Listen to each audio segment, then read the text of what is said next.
Welcome to the Everything Everywhere Travel Writer Podcast. Join award-winning freelance journalist Joan Matsui. Each week, you'll hear guests from all walks of life share their travel stories, tips, and advice on a variety of travel-related topics. Thanks for spending time with us today, and now it's time to dive into our interview.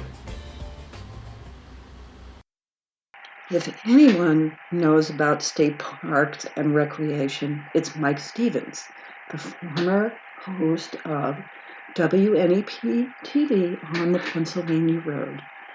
Mike has been a guest on this show 4 times, and he's always a hit because of his ability to shoot the breeze. As a broadcast and print journalist, Mike can stir up a conversation with just about everyone he meets. He truly has mastered the art of conversation. Listen in as Mike and I chat about day trips you can take when you want a healthy dose of the great outdoors. By the way, this is part 1 of a 3 or 4-part series. And thank you again for listening, and I hope you love this show. All right, Mike, welcome. Good to be here. Well, this is our, 4th episode together. Yep. We've done a number of different episodes, and this particular one, we mentioned that we'd like to talk about travel post-pandemic.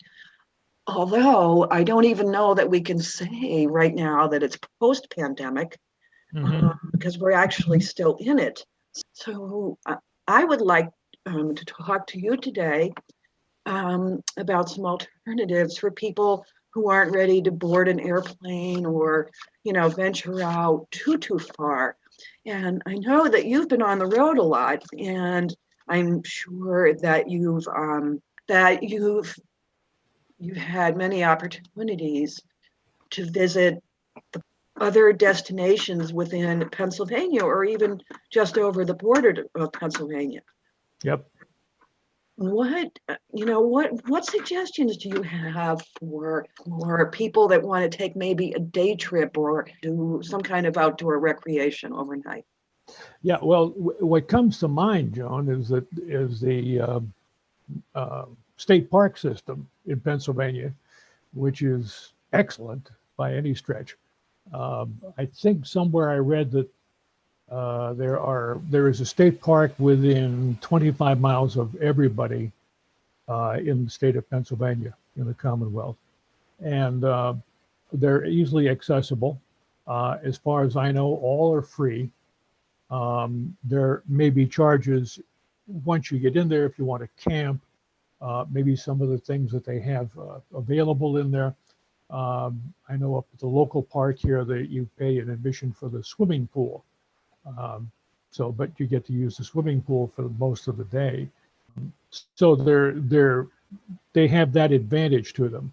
A lot of folks are down with their money this time because of lack of work or whatever the case may be. This is something free that you can do. And you're getting back to nature. And I make this case as often as I possibly can. We ignore nature in favor of the big plane trips or the wild rides here and there, vacations for a couple of weeks at a time. That's how we think. We're sort of programmed that way, I guess. Right. That's the idea of a vacation is, pack your bags and get on an airplane. Mm-hmm. Go ahead. I interrupted you. No, that's all right. No, it's true what you're saying. What I do or try to do as often as I can is spend some time in nature because it's a renewable thing. You go out there and sometimes we just go out and sit by a stream somewhere in one of the state parks or along the river. I was out at the river the other day. It's running kind of high, so it's yes. Not the best place to be at this point, in the water, of course, but it is still a nice area to sit in right along the river. There's a park in Tunkhannock right along the river that you can sit in and watch the water go by. which is quite relaxing, I think. But my point is, that's where it's free, and it frees your mind as well to get to other areas. We've been cooped up for how long already? Oh my gosh. A year? Yeah, it's, and in an outing today is going to the grocery store or going to, one of the big box stores to buy something. Yep, It really does, doesn't it? It feels like you're getting out and, and I mean, as opposed to being locked up and you're afraid to go in a store. My big trip the other day was I went to the hardware store up the road here, and I went in and I went shopping for yeah, I went shopping for clear plastic garbage bags. How about that? How long were you there? How long did you extend it a little bit and browse and so you yeah. I was there a half an hour at least. And I know the guys behind the counter, most of them, and so I stand around and shoot the breeze a little bit. But you walk around and say, "Oh, this is new for spring. Look at this. I think I'll buy one." It seems to be much the same with outdoor activities. Now, you've always been big into the outdoors, right? I mean, I've seen a lot of your photographs that you've taken. Yeah. And it seems that you really love to be outdoors. So is this something that you've been doing your entire life? Is this something that you've been doing more of now in the midst of this pandemic? Fair question. I think it started early on. We used to go to. I grew up in Swarsville, down Luzerne County way, and I was within probably a mile or so of Susquehanna River.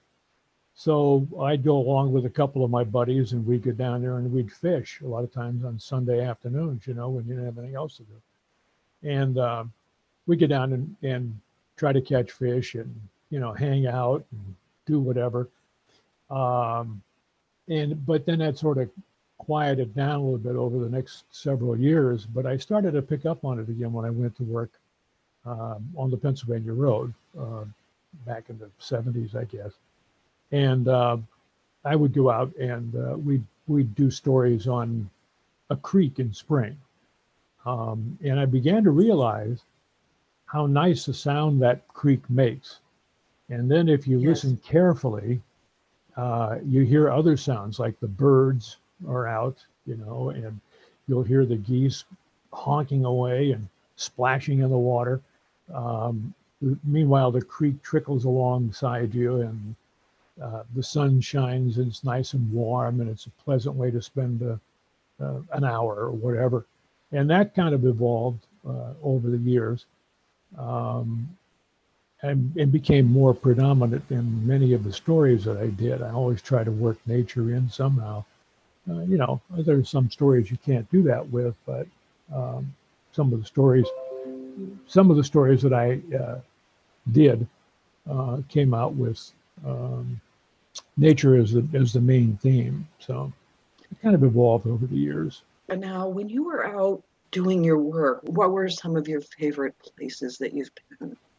Mm-hmm. Recreational areas that you would like to, talk about? Well, off the top of my head, there's Salt Spring up in Susquehanna County, just outside of Montrose. I've never been to that one. Oh, haven't you? No. It's somewhat difficult to find, but it's on road maps, and GPS would probably have it in your car. But it's a nice little park.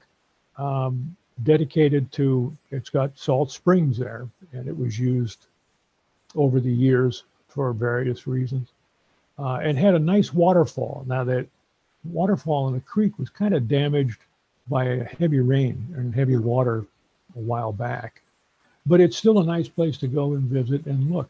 There's a tree there, and I can't find the tree since, but we went up there to do a story one time.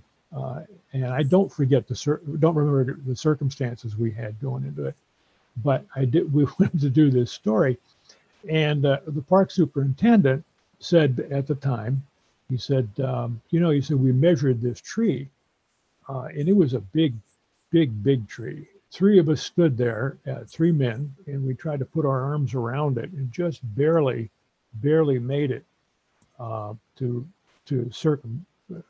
go around this tree. And he said, we aged it, and it came up at 500 years. 500 year old tree. Wow. Yeah. So when you think about it, Columbus was setting sail, and this thing was a little sapling standing up there on this hill overlooking a creek, and it survived all these years, centuries. Was it a maple? It must have been a maple tree, I would imagine, or was it an oak? Or I don't recall at this point. It's been so long, but it stood out. It was in a forest of trees, and so I can't pick out which one it is now, unfortunately. But and we were out at one. I told you we were out at this park in Tunkhannock, which isn't a state park; it's a local park. What's the name of that one? Lazy Brook. Yeah, Lazy Brook. I've been there. Yeah. Right alongside the river. Yes. Yeah. Yes. And I've actually fly fished in that river. Oh, did you? Yeah. Oh, see, you're lucky there. That's a good place. It is. Yeah. But we went up there the other day, and if you go to the end of the road, where you go in the main entranceway, and you just continue straight on down, you come to an area where they have signs that say no private cars or whatever past this point. So you can park there. And we get out of the car, and I looked over, and there was a tree that was absolutely huge tree. I don't know how you would measure it, like it had the circumference, the width of a small car. Wow. Yeah. Wow. And I thought, boy, I'd love to find out how old that fella is. He's been standing on this bank, and right around him has been high water frequently over the years. And it's amazing to me that something like that has survived centuries. I mean, it has to be centuries old, and still stood there. And nobody cut it down. Nobody touched it. It's still healthy, growing, and that's, I think, things like that fascinate me, and it's things that you can learn, and they're free. It doesn't cost you anything to go there. People in the Tunkhannock area maintain that park, and it's a nice area, and it's free. Doesn't cost you a thing. So, what are some of the things that you take note of when you're out? Like, I know you've mentioned trees. As to what I look for when I go out there, I think it's more and this is what was bothering me for the past couple of months. You're stuck in a house. If this was a video, you would look around and see the walls behind me, and a couple of, like a bulletin board I have behind me. I see that. I'm looking at it. Reminds me of what I needed to do. But you see, this is it. Right. This is the extent of it, Right. And so when you go out, if you can, you put that aside. So you put these four walls aside, and you begin to look at what's around you. And it's almost like being absorbed into a different world, if you think about it. If you let your mind go, if you relax, if you don't think about the problems of the day, or the paint chips that are missing in the living room that you can't help but see every time you go through, and you don't know where you're going to get the paint from to fix right, it. Exactly. So, that's what you're kind of forget those things, Mm-hmm. and go on with just enjoying what's around you. Let your mind wander and say, my gosh, look at that tree. That's a big, big tree. And then you think about that for a while.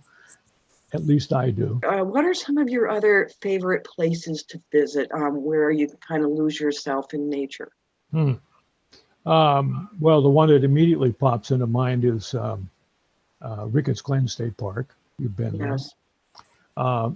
And if you go there, first of all, you're struck by the roaring water that comes down off the mountain.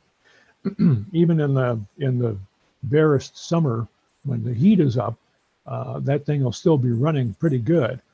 And You can get to walk around. The state has put in, the park system has put in a nice set of stairs, take you down on the one side of 118. You can go down, down, down further, and watch the water come through.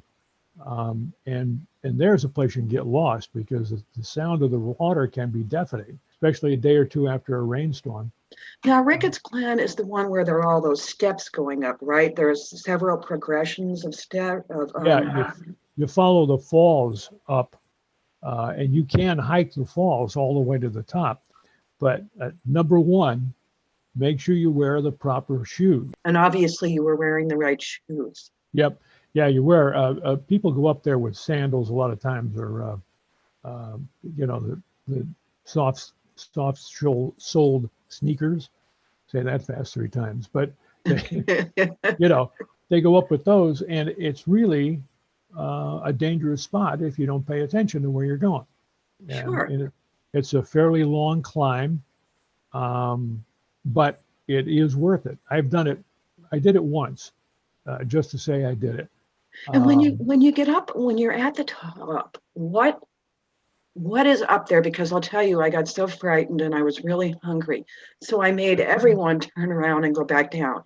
And so I never actually saw what it's like after you've come up all those steps. Yeah. Well, you can, the next time you're down there, what you do is go past that area to the next 4-way intersection, make a right turn. That'll take you to Lake Jean up at the top of the mountain. And let me hope that's flat. Oh, yeah. Or relatively flat. I don't mind little inclines, but I don't. Okay. You can drive this one, though, so you get up to the top and you're at Lake Jean, which is a beautiful area. I've never heard of Lake Jean. Oh, yeah. It's a lovely spot. It really is. Nice and quiet. They do have swimming, I believe, in the summer, if I'm not mistaken. And you can take a boat out if you have a boat. It's just a nice place to hang out. There are cabins to rent during all year round. And if you want to get away from it all, go to Lake Jean in the wintertime. Really? Yeah. And because there's not a lot of people around. And you can rent a cabin, I think, during the wintertime. I didn't know that. Yeah. Is that spelled Jean or is that Gene or Jean, Lake Jean? Wow, that's some place that I've never been. And you said so it's right after the entrance to Ricketts? Yeah, you're coming down 118, heading, let's see, I think it would be west or south, but you're going on 118 and you come to the falls area that we just talked about, and continue past that a little bit, and you'll come to a 4-way intersection, and you make that right and go up to the top of the hill and keep going, and that's top of the mountain actually, and you keep going. And, you find Lake Jean on the right-hand side. And I want to say thank you again to Mike Stevens for joining us today. And again, don't forget to stop back for the next part of this series. Please visit JoanMatsuiTravelWriter.com, where you can subscribe to the show so you'll never miss an episode. While you're there, check out the travel writing courses, membership support platform, and private coaching services to help you learn travel writing. If you found value in this show, we would appreciate a rating on iTunes, and don't forget to tell a friend.